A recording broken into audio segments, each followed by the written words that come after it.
So this Iranian kid gets invited to church, but he needs to ask his dad, who's a devout Muslim, if he can go.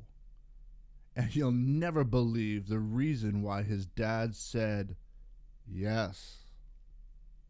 Check this out. Religion broke our lives, broke the back of everything we held certain. And we came to America looking for the American dream, but we actually found something so much bigger. So I graduated from high school, popular. I was just this kid who partied a lot. One night after high school, I was smoking weed with a buddy of mine. While we were smoking weed, he invited me to church. And I said, I hate God. I'm Muslim by heritage, but I saw religion gone wrong in Iran, and I want to have nothing to do with them. He told me the 5 prettiest girls from my high school were going to be there, so I felt kind of motivated. So on a Saturday night, I know my dad's going to say no, but I'm trying to get my buddy off my back. And instead of saying no, my dad yells from his bed, what is the name of it? He's asking the name of the church.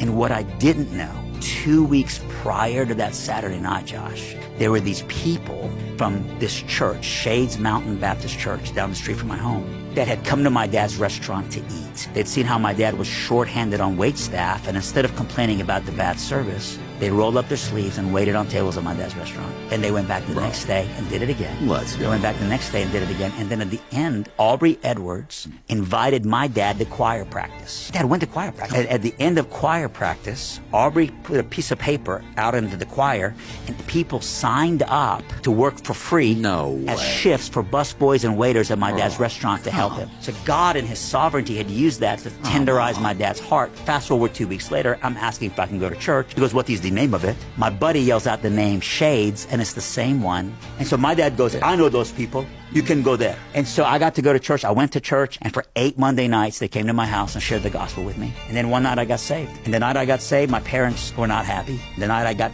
baptized, my parents disowned me and kicked me out of the house. 5 months after, my sister became a Christian. 5 months after that, my mother became a Christian. And then 5 months after that, my brother Benjamin, who's fearfully and wonderfully made, Down syndrome, became a Christian. And then 2.5 years later, my dad got saved. And God works all things for the good of his purpose. That's right. As much as I love this country, what I love the most isn't what it's afforded me in the land of opportunity, but the freedom by which I came to Christ here. That's right. It's amazing to find out what a simple act of kindness can do to absolutely change lives, even when you're not directly connected to it.